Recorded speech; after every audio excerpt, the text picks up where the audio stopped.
What's going on, y'all? It's JD Pickell with On 3. Today on the Hard Count, we're going to be taking the pulse of the Oklahoma Sooners.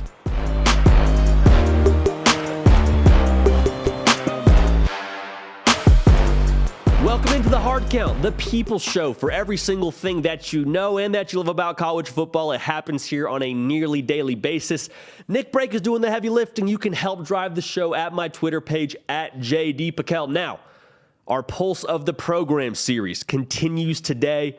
We're going to jump on a bus. I suppose it would be a bus, Nick, or maybe we take a plane if we want to get fancy, all the way down to Norman, Oklahoma to take a pulse of the Oklahoma Sooners. And they have been at the epicenter of a lot of storylines over the past few months. First, your head coach leaves in what a lot of people would say was the middle of the night for Los Angeles. Then you have not one, but two quarterbacks jump in the portal and head to two different USCs, one being South Carolina, one being Southern California. And then enters in your new head coach, Brent Venables. And then you go back to the portal, get yourself a quarterback out of there, like the Publix grocery store, and go pick out the one that you want. And now we're here. Just tick, tick, tick, tick, tick, just waiting for toe to meet leather. And there is a lot of things that are going on in Norman, but the first thing I think that we have to address is that the people in Norman, Oklahoma, amidst all the chaos, they feel pretty good. Even more so, they feel like they got their guy in Brent Venables. Think about what you know about Norman, Oklahoma. Think about what you know about Sooner football. It's not glitz and glamour. It's not red carpets. It's not movie premieres. It's not the Hollywood Hills. It's not really super shiny, but it's blue collar. It's hard edge. It's smash mouth. It's pick up that lunch pail, you go to work every day, and that's what they feel like they're getting in Brent Venables. They feel like they got a guy that aligns with the culture at Oklahoma. They didn't hate Lincoln Riley. Lincoln Riley did a lot of great things for that program. A lot of people would also tell you they feel like Lincoln Riley benefited from what Coach Stoops brought to that program. Now, don't shoot the messenger, whether you agree with that or not. That's how they feel. Like Lincoln Riley was, in a lot of ways, good, not necessarily the Oklahoma brand, if that makes sense to you. I move on.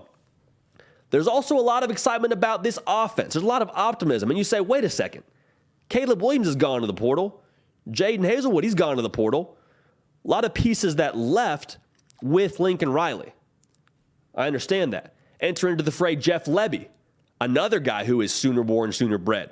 Went to Oklahoma, comes back to his alma mater after calling plays at Ole Miss. A guy who has also coached your quarterback you got from the portal. I mentioned it. You went down the aisle, you looked around and said, which quarterback do I want best available? Dillon Gabriel, you're coming with me. Dillon Gabriel and Jeff Lebby have worked together before.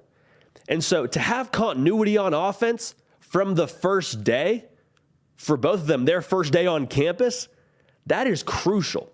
Because when your quarterback and OC are on the same page, that's the hardest part of the whole deal. Because an OC and quarterback, that relationship is very, very important to the success of an offense. A lot of times you're spending the duration of fall camp trying to figure out, okay, what is our quarterback like? How does he feel rolling to the right? How does he feel with the quick game? How does he feel throwing deep? Jeff Lebby already knows all of that. Jeff Lebby and Dillon Gabriel dialed in. They know what they like. Now it's a matter of getting everybody else on the same page. Again, that's easier said than done. But everybody in Norman feels pretty good about it. They're excited about how this offense is going to look. It's going to create matchups at the second and third level. They're going to run the football really effectively. There's a lot of things they're excited about with this offense, a lot of it hinging on the continuity that Dillon Gabriel and Jeff Lebby have. Sooners are feeling good about their offense. Finally, they don't feel like they need to wait. The good people in Norman don't feel like they have to wait around for a whole process to come together and to rebuild this, that, and the other. Anytime you get a first-year head coach, that's usually the sentiment. Hey, right guy, might take him a second. Good coach, he just might need to figure it out. Now, I understand Brent Venables is a first-year head coach. The people in Norman feel like there's a lot of ingredients to win now. They don't feel like they have to wait around a whole 7-win season, a whole 8-win season. Quite frankly, I don't disagree with them. With what you have on this roster, if Brent Venables can get everybody on the same page, there's no reason why they can't be successful. Now, a lot of people would say this is good because they're heading to the SEC pretty quick, fast, in a hurry. I understand that. But looking at just this year, Oklahoma Sooner fans don't feel like they need to be super patient with this whole process of installing Brent Venables and Jeff Lebby.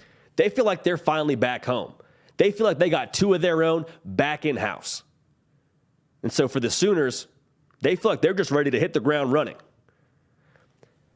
Even more so, in addition to all of these things with how the vibe is at Oklahoma, from the offense to the defense to the edge they feel like they're developing, Oklahoma, out of this chaos of, again, quarterbacks leaving, head coach leaving, different skill players leaving, out of that chaos, they feel like they have actually wiped away some of the things that they didn't need. They feel like out of this chaos, they've actually found a more true new identity to themselves. They feel like maybe they're getting back to the basics in Norman. And so for Oklahoma, they could not be more excited about the direction of this program. Talk to different people in that fan base, and they say, I've never felt so confident. The roster looks different to a degree with some of the guys in the portal. The head coaching staff looks different. But ultimately, Oklahoma feels like they are right where they want to be heading into 2022. I can't wait to watch it. That's it for us here on The Hard Count. Appreciate you tuning in. Subscribe to the channel. Follow me on Twitter at JD Piquel. We do not want you to miss a minute of this. Again, we will keep the party rolling, and we will see y'all next time. Hey y'all, thanks so much for watching. Subscribe to the channel here to make sure you don't miss an episode of The Hard Count. Also be sure to check out other videos on the On3 YouTube channel.